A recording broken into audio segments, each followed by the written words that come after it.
히트펌프나 에어컨은 보통 효율이 100%가 넘습니다. 근데 100% 넘는다 좀 이상하지 않나요? 에너지 보존 법칙이 위배되는 거 아니에요? 보통 우리가 성능 개수라고 하는 뭐 효율을 생각하면 100%가 넘는다고 얘기를 해요. COP라고 얘기하기도 하는데 이게 보통 3 정도 얘기를 하거든요. 그 말은 우리가 전기 에너지를 1 쓰면은 열은 3만큼 옮길 수가 있다는 말이에요. 인사할 시간도 많습니다. 여러분의 시간을 낭비해드릴 느리지만 쿨한 과학 랩미트입니다. 반갑습니다, 교수님들. 반갑습니다. 반갑습니다. 앞으로 증가하는 전력 수요의 절반은 결국 냉난방 수요에서 올 와, 거거든요. 근데 앞으로도 냉방이 계속 늘어난다 했는데 사실 우리 다 에어컨 쓰잖아요. 우리나라는 사실 에어컨 보급이 거의 100%에 육박해요. 근데 전 세계적으로 보면은 에어컨이 아직도 설치 안 된 나라가 정말 많습니다. 유럽도 그렇고 이게 2050년까지 현재 사용하는 에어컨 수요의 3배 가까이 늘어난다고 합니다. 와, 제 친구 중에 카타르 월드컵을 갔다 온 친구가 있거든요. 야외잖아요. 경기장 전체에서 에어컨이 나와가지고 아 맞습니다. 엄청 시원했대요. 그래요? 경기장 아니 은행이었대. 이렇게 에어컨을 처음 개발한 분이 엄청난 분이겠죠. 20세기 최고의 발명품. 20세기 아니에요. 인류 역사에서 가장 최고의 발명품 중에 하나입니다. 에어컨. 찬양해야 돼요, 여러분들. 저분이 윌리스 캐리어라고 이 캐리어 브랜드를 이분 이름을 따서 만든 브랜드입니다. 이 에어컨이 사실 효율이 되게 좋아요. 아, 그래요? 그건 생각 못 하셨을 것 같은데 네. 우리가 에어컨 하면 에어컨 너무 쓰면 막 전력 소비 많다 이런 얘기 하잖아요. 사실 에어컨은 효율로 치면 되게 좋은 기관입니다. 그 원리를 간단하게 말씀드리면 실내에 있는 열을 외부로 뺏어주는 식으로 작동이 되는데요. 이 열을 움직여주는 매체가 바로 냉매라는 겁니다. 냉매라는 게 실내에 있는 열을 흡수해서 외부로 가지고 가서 밖에다가 배출을 해준다. 이 냉매가 압축 팽창하는 과정에서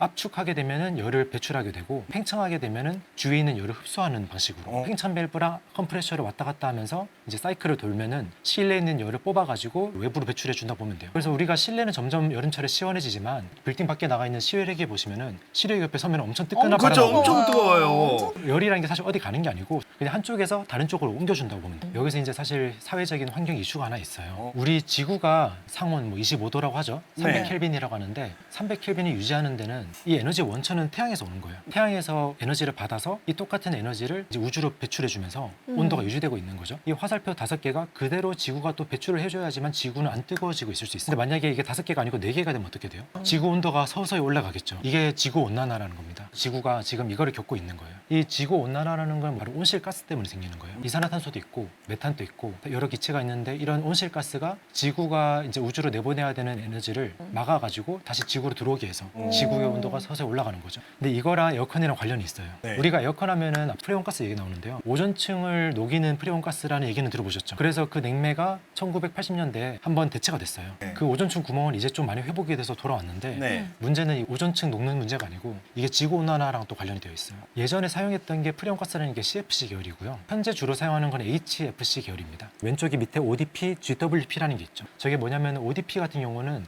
오존층을 녹이는 정도라고 생각하시면 되고 GWP는 이산화탄소 대비 얼마나 강한 온실가스 효과를 내냐. 그래서 HFC 같은 경우는 오존층을 녹이는 효과는 거의 없다고 해요. 근데 GWP가 1650 정도 되죠. 아, 그럼 온실가스 대비 1650배 온실 효과를 내는. 그래서 이 냉매를 대체하기 위해서 2016년도에 키갈리 개정이라는 걸 했고 이미 시행이 되고 있습니다. 네. 이게 어떻게 시행되냐면 네. 저 현재 사용하는 HFC 계열을 이제 다른 차세대 냉매로 바꾸자. 그게 이제 국제적인 협약이에요. 그래서 차세대 냉매로 뭘 사용하냐 뭐 HFO 계열도 있고요. 암모니아도 냉매로 사용해요. 심지어 물도 사용할 수가 있고요. 효율은 떨어지겠지만 그래서 이렇게 여러 가지를 사용하려고 하고 현재 HFC 계열은 키갈리 개정에 의하면은 2024년 작년에는 우리나라는 동결을 했어야 됐고요. 그리고 2029년까지는 10% 감축을 해야 됩니다. 이거는 이제 전 국제적인 규약이기 때문에 지켜져야 돼요. 그만큼 이제 냉매도 어떻게 보면 환경 이슈가 있기 때문에 냉매를 대체하냐라는 것도 사회적인 연구 테마이고요. 네. 정말 중요합니다. 그래서 만약에 교수님들께서 좋은 냉매 개발하시면은 그것도 정말 큰 부자 될 수 있어요. 냉방하면은 뭐 냉장고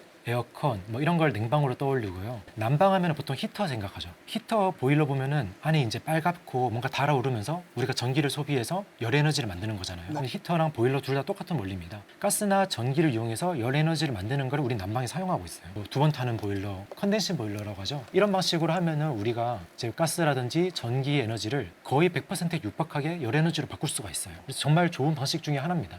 그리고 우리나라가 이거 정말 잘하고 있어요. 심지어 우리나라 회사들이 이거를 이제 전 세계적으로 수출도 많이 하고요. 이렇게 우리가 보일러 하면은 효율이 정말 좋긴 한데 한번 생각해 볼 게 있어요.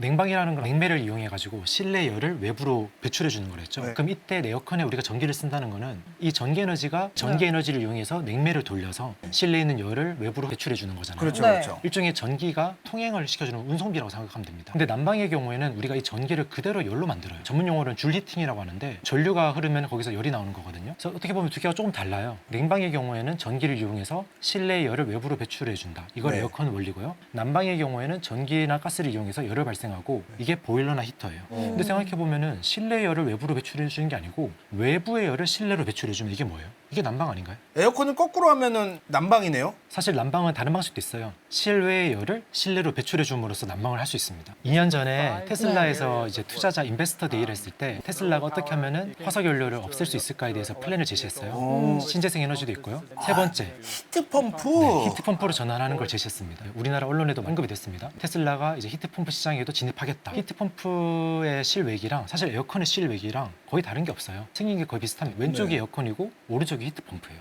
열이 어디 있는 거를 갖다가 놓는 거예요? 보통 난방하면 겨울에 하잖아요. 네. 네. 겨울 하면은 밖에 온도는 차고 실내 온도는 덥죠. 우리가 히트펌프를 사용한다는 거는 밖에 있는 찬 공기를 가지고 와서 뜨거운 공기로 만들어 준다는 느낌이 아니라 찬 공기는 더 차게 거기서 열을 일부 뺏어 가지고 네. 실내로 밀어준다고 보시면 돼요. 에어컨도 실내가 사실 외부보다 차잖아요. 근데도 찬 공기를 더 차게 만들어 주는 게 에어컨인 것처럼 히트펌프도 마찬가지입니다. 아까 에어컨 원리랑 사실 생긴 게 똑같아요. 실외에 열을 뺏어 가지고 실내로 배출해 주는 겁니다. 이때도 냉매가 똑같이 쓰이고요. 물론 이 히트펌프 사용하는 냉매랑 에어컨에 사용하는 냉매랑 조금 다르긴 한데 결국 냉매를 사용한다는 건 똑같고 그리고 우리가 전기를 사용한다는 거는 이 냉매를 돌게 만들어 줄 때 전기를 사용하는 거고요. 히트펌프랑 에어컨은 히터랑은 사실 원리가 완전 달라요. 히트펌프나 에어컨은 보통 효율이 100%가 넘습니다. 근데 100% 넘는다 좀 이상하지 않나요? 에너지 보존 법칙이 위배되는 거 아니에요? 보통 우리가 성능 개수라고 하는 뭐 효율을 생각하면 100%가 넘는다고 얘기를 해요. COP라고 얘기하기도 하는데 이게 보통 3 정도 얘기를 하거든요. 그 말은 우리가 전기 에너지를 1 쓰면은 열은 3만큼 옮길 수가 있다는 말이에요. 우리가 전기 에너지를 1 써도 결국은 열을 3만큼 움직일 수 있다는 거니까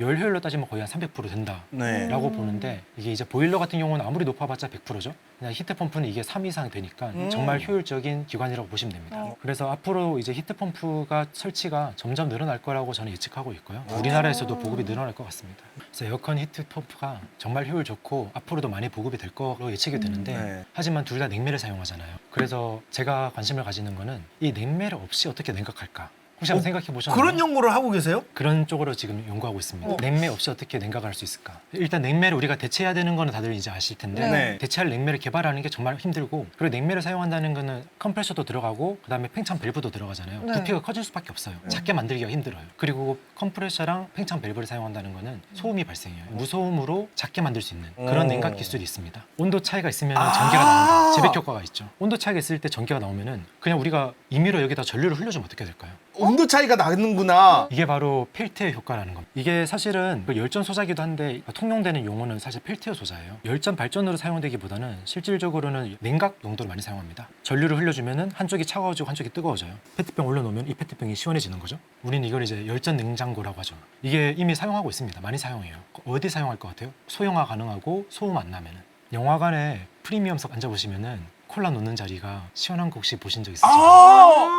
오! 이런 펠티어 냉각이 더 이상 이렇게 일부 용도로만 사용되는 게 아니고 실제 가전제품으로도 많이 이제 적용이 되고 있습니다. 아까 말씀드린 그 제백이라는 독일의 물리학자로 알고 있는데 그분이 개발하고 한 10년쯤 있다가 프랑스의 물리학자가 이제 저걸 개발했어요. 별명했죠. 그렇구나. 거의 다 200년 가까이 된 네. 옛날 분들이 벌써 대단한 걸 다 이미 다 발견하셨죠. 우리나라 대기업이죠. S기업에서도 이렇게 하이브리드 쿨링이라고 하는데 하이브리드라는 게 일반적으로 사용하는 압축 팽창 방식의 냉매를 사용하는 거랑 이런 펠티어 소자를 같이 쓰는 걸 하이브리드라고 하는 거예요. 그래서 보통 우리가 뜨거운 뭐 예를 들어서 국 같은 걸 했다가 국을 바로 냉장고에 넣으면은 냉장고 컴프레셔가 막 갑자기 막 돌 거 아닙니까? 그렇죠. 그럼 너무 시끄럽고 과부하 걸리니까 이럴 때는 이제 펠티어 냉각으로 빠르게 확 식혀주는 거예요. 그래서 이 두 개를 같이 사용하면 효율이 좋아진다. 이게 일반적으로 가장 널리 알려진 고체 냉각 방식이고요. 냉매 없이 냉각을 하는 방식 중에 하나입니다. 펠티어 냉각 같은 경우는 전류를 흘려줘가지고 이게 열을 이제 한쪽에서 한쪽으로 옮겨주는 거잖아요. 네네. 네. 이 소재 자체가 열을 머금을 수도 있어요. 냉매처럼. 우리 택배 시켜보면 아이스팩. 이게 이제 냉매 대신에 우리가 택배 시키면은 음식 같은 거를 이제 저런 데다 같이 넣어가지고 보내주잖아요. 이렇게 하면은 얼음이 물로 상변화되면서 주위의 열을 계속 흡수하는 거예요. 이제 상변화를 통해서 열을 흡수하는 방식도 있고요. 네. 그러면 다시 이제 물이 얼음으로 되면서 열을 배출할 수도 있는 거죠. 네. 이런 방식도 있고 저렇게 벽돌처럼 생긴 건데 세라믹 소재라고 생각하시면 돼요. 저기다가 우리가 힘을 가해주거나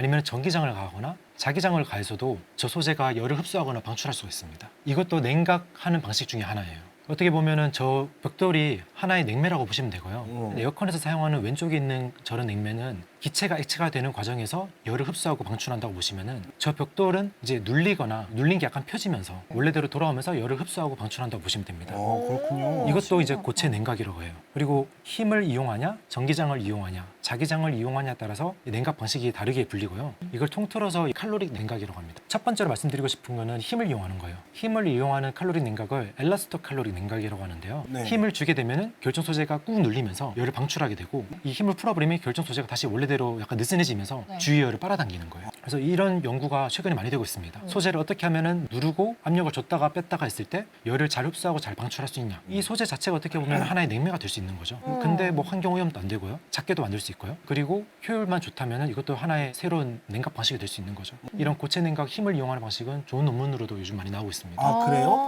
그건 비싸잖아요. 전기가 많이 들지 않아요? 지금은 그렇습니다. 고체 냉각의 강점 중에 하나는 에너지 효율로만 계산하면 효율이 되게 좋아요. 우리가 뭐 힘을 준다, 전기장을 준다, 자기장을 준다 할 때 사실은 이것도 다들 전기 쓰는 거잖아요. 이 쓰는 전기에 비해서 얼마나 많은 열을 흡수하고 방출할 수 있냐를 따졌을 때 그 효율이 또 100% 넘습니다. 이번에는 이제 전기장이랑 자기장을 이용하는 방식도 있어요. 일렉트로 칼로릭 사이클이라고도 하고 마그네토 칼로릭 사이클이라고도 하는데요. 일렉트로 칼로릭 사이클은 전기장을 이용하는 거예요. 쉽게 생각하시면 그냥 벽돌에다가 한쪽은 그라운드 해놓고 한쪽은 전압을 가한다고 보면 돼요. 그러면은 이 소재가 정열이 되면서 주위로 열을 배출하게 되고요. 다시 전기장을 풀게 되면은 주위 열을 흡수하게 되는 거죠. 힘을 줬다 뺐다 하는 거랑 똑같습니다. 마찬가지로 전기장이 아니고 자기장을 해도 되고요. 그러네요. 그래서 자기장을 사용하냐, 전기장을 사용하냐, 힘을 사용하냐에 따라서 자기 열량, 전기 열량 그런 식으로 이름을 쓰고 있습니다. 저는 주로 여기서 일렉트로 칼로릭 사이클을 연구하고 있고요. 아. 그러면은 뭐 효율 좋다, 그것도 좋은데 왜 고체를 자꾸 냉매로 사용하려는 욕구가 있을까요? 왜? 그 시간에 차라리 더 좋은 냉매를 개발해서 HFC 계열을 대체하면 되는데 왜 사람들이 이쪽으로도 관심을 가질까요? 교수님들은 벌써 보셨는데 부피구나. 우리가 벽돌 생각하면은 이 벽돌을 손바닥만한 벽돌이 아니고 손톱에 올라갈 우와. 정도로도 만들 수 있어요. 저렇게 작게 만들 수 있다고요? 이런 소재들을 휴대폰 이런 데도 몇십 개가 들어가고 아, 그런데 저게 워낙 작고 또 고부가 가치 산업이다 보니까 저게 똑같은 양의 금보다도 비싸요. 좋은 산업이죠. 지금은 우리가 이거 쿨링하려고 노트북 뜨거워지면 여기다 팬 엄청 돌리잖아요. 정말 이런 소재를 딱 붙여가지고도 냉각할 수 있는 거예요. 그래서 이렇게 소형화도 만들 수 있고 앞서 말씀드렸다시피 효율도 되게 좋습니다. 와. 우리가 사용하는 전력에 비해서 흡열하고 발열하는 양이 1 이상이기 때문에 그래서 높은 효율에다가 소형화도 가능하고 냉매를 대체할 수 있기 때문에 탄소 중립에도 기여할 수 있고 근데 너무 비싼 거죠 지금. 지금은 말 뭐야? 왜 비싼 왜 거예요? 왜? 열심히 하겠습니다. 저기 왼쪽 아래 그림이 어떻게 보면 고체 냉각 소재 중에 하나입니다. 이 소재에다가 저희가 양단에다가 이제 전압을 가해주는 거예요. 저렇게 전압을 가해주면은 오른쪽 표처럼 전기장을 인가했을 때는 열을 흡수하고 전기장을 끄게 되면은 열을 다시 배출하고. 와, 바로 네. 배출하고 바로 흡수하고 반속도가 하죠. 정말 빠릅니다. 이렇게 소재 자체가 열을 흡수하고 방출할 수가 있어요. 이거를 활용을 하면 냉각 소재를 만들 수 있다. 어떻게 한번 만들어보자 하는 게 요즘 제가 제일 많이 관심을 가지고 있고 앞으로도 이쪽으로 사람들이 많이 관심을 가져주셨으면 하는 마음도 있습니다. 이 칼로릭 냉각이라고 했던 뭐 고체 냉각 방식이 효율이 굉장히 좋은데 아직까지 이게 상용화 되기에는 좀 갈 길이 멉니다. 소재 자체가 일단 비싸요. 그래서 그 비용도 있고요. 그리고 소재 자체가 열을 흡수했다 방출했다 했죠. 네. 네. 그러면은 흡수할 때는 어디서 해야 돼요? 차갑게 만들어야 되는 곳에서 열을 흡수해야 되죠. 네. 여기서 열을 흡수하고 방출은 어디서 해야 돼요? 밖에다 배출해야 되죠. 네. 그러면 이게 여기 있다가 이쪽으로 왔다 갔다 해야 되는 거예요. 그럼 그 자체도 사실 에너지를 쓰는 거죠. 아직까지 그쪽에 대해서는 많이 개발이 안 되어 있어요. 어떻게 하면 이걸 왔다 갔다 할 수 있을지 그런 연구도 해야 되고요. 아직까지 해야 될 분야가 많습니다. 제가 말씀드린 이 효율이 좋다는 거는 전기장이나 뭐 자기장 인가했을 때 그거 대비 얼마나 열을 많이 흡수할 수 있냐라는 거지 그 자체가 온전히 열 효율이라고 생각하시면 안 되고요. 실제로는 추가적으로 또 다른 전기가 들어가는 곳이 있습니다. 현재 여기 밑에 보면은 왼쪽 아래에 점이 엄청 찍혀 있죠. 이게 이제 자기장을 이용한 고체 냉각, 힘을 이용한 고체 냉각, 전기장을 이용한 고체 냉각입니다. COP라고 하는 거는 효율인 거죠. 전력 대비 얼마나 많은 열을 뺐을 수 있냐. 가로축은 이제 온도 구배인데요. 예를 들어서 한쪽은 20도면 한쪽은 30도를 유지할 수 있게 상온 대비 몇 도나 온도로 낮출 수 있냐라고 보시면 돼요. 네네네. 당연히 X축 값이 크고 Y축 값이 큰 게 제일 좋죠. 그게 저 끝에 있는 점선이고요. 저게 카로누 기관입니다. 이론상 최대 효율이고요. 실제로 저기까지 도달한 기관은 아직 없어요. 도달할 수 없는 이상향 같은 거죠. 네. 저기에 도달하려고 많은 열기관들이 지금 개발 중이고요. 그리고 우리가 기대했을 때 아마 초록색 밴드까지는 갔으면 좋겠다라는 네. 게 지금 우리가 기대하는 거고 실제로 압축 팽창 방식은 저기까지 가 있습니다. 대신에 고체 냉각 같은 방식은 아직까지 아래쪽에 있죠. 그래서 제가 관심을 가지는 건 어떻게 하면 이 값을 냉매를 사용하는 그쪽까지 올릴 수 있을까. 상용화만 된다고 하면은 또 한번 우리가 시원하게 지내는 에어컨이라든지 아니면은 이 컴퓨터 전자장비라든지 이런 데 다용도로 활용을 할 수가 있겠네요. 말씀드리고 싶은 내용은 이제 여기까지예요. 열은 사실 어디에나 있고 제가 이번에는 뭐 히트펌프, 에어컨, 그리고 고체 냉각, 열 에너지 하베스팅까지 말씀드렸는데 이것뿐만 아니고 다들 어떻게 보면은 지금 화두가 되는 테마 중에 하나잖아요. 뭐 배터리 열폭주부터 시작해서 우주 탐사까지 사실 여기에 어디에도 열이 빠지는 데는 없어요. 그래서 이 어떤 주제를 얘기하더라도 사실 2시간 이상 얘기할 수 있고요. 그만큼 열이 지금도 중요하고 앞으로도 중요하고 계속해서 다뤄야 될 중요한 분야다. 아, 감사합니다. 여러 번 나오시겠다는 포부를 가지고 마지막 슬라이드를 준비를 하셨습니다. 그러네요. 저 모든 것들을 하나씩 해도 2시간씩 할 수 있다. 아, 2시간도 최소 10번은 나오겠다. 그리고 우리나라는 위대한 민족이었기 때문에 버려지는 열로 최소한 계란은 삶아 먹었다. 인사할 시간도 많습니다. 여러분의 시간을 낭비해드릴 느리지만 쿨한 과학. 랩미팅이었습니다. 감사합니다, 교수님들. 감사합니다. 감사합니다.